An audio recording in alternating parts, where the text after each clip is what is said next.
কালোবাজারি সিন্ডিকেটের দৌরাত্ম্যসহ নানা কারণে প্রত্যাশিত মূল্য না পাওয়ায় উত্তরাঞ্চলে চা বাগান কমেছে প্রায় ১,০০০ একর, যার প্রভাব পড়েছে উৎপাদনে। সবশেষ মৌসুমে সমতলে চায়ের উৎপাদন কমেছে ৩৫,৫৭,০০০ কেজি।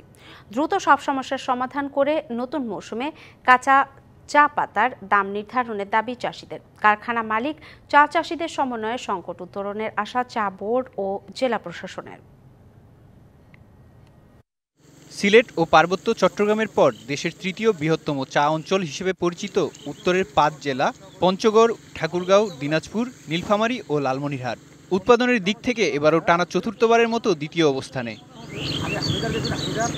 কিন্তু সমতলে ২০২৩ সালের তুলনায় সদ্য শেষ হওয়া মৌসুমে কমেছে চা উৎপাদন। ২০২৪ সালে উৎপাদন হয় ১,৪৩,৯০,০০০ কেজি, যা আগের মৌসুমের চেয়ে ৩৫,৫৭,০০০ কেজি কম। আর প্রায় ২% কমে এবার জাতীয় উৎপাদনে যোগ হয়েছে ১৫.৪৭%। মাঠের অলরাউন্ডার আমি, আর ঘরের allrounder Tylox. Tylox toilet cleaner, clean মানেই টাইলক্স। উৎপাদন কমার জন্য কাঁচা পাতার কম দাম, মূল্য কর্তন, কারখানায় দালালের দৌরাত্ম্য ও কালোবাজারে বিক্রি সহ বিভিন্ন কারণকে দুষছেন চাষিরা।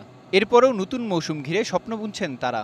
গত বছর আপনার খরা ছিল অনেক বেশি, আর এবার যদিও খরাটা কম, ওয়েদার ভালো আছে, কিন্তু লাল মাকড়ের আক্রমণটাও কম, পাতারও মান ভালো। চায়ের কালোবাজারি যদি বন্ধ হয়, এটা হয় আমরাও শুনি দেখি, কিন্তু যদি বন্ধ হয় সেক্ষেত্রে হয়তোবা আমাদের আরও ভালো হবে।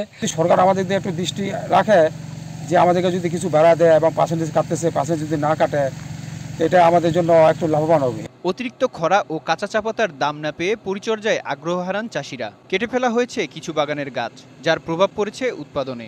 এছাড়া কর্তন সহ নানা কারণে পাওয়া যায়নি উৎপাদিত চায়ের সঠিক হিসাব। কারখানা পর্যায়ে উচ্চ হারে ডিডাকশন ছিল, কারখানাগুলোতে সরবরাহকারী কিংবা দালালদের দৌরাত্ম্য ছিল, স্লিপ বাণিজ্য ছিল, যার ফলে কৃষকেরা অনেকে অসন্তুষ্ট ছিল। অসন্তুষ্টির ফলে ওরা চা আবাদির আশানুরূপ পরিচর্যা করেনি।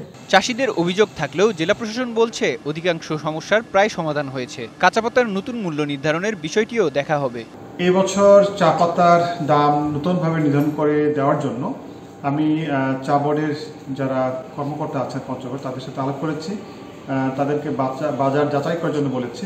চা পাতার মূল্য নির্ধারণের জন্য আমরা একটি সবাই মিলিত হব, সেখানে উভয় পক্ষের সাথে আলোচনা করে আমরা তো একটা সিদ্ধান্তে আসতে পারবো। এক বছরের ব্যবধানে প্রায় ১,০০০ একর কমে উত্তরাঞ্চলে ১১,৫২৬.৮৭ একর জমিতে চা চাষ হচ্ছে। DBC news desk.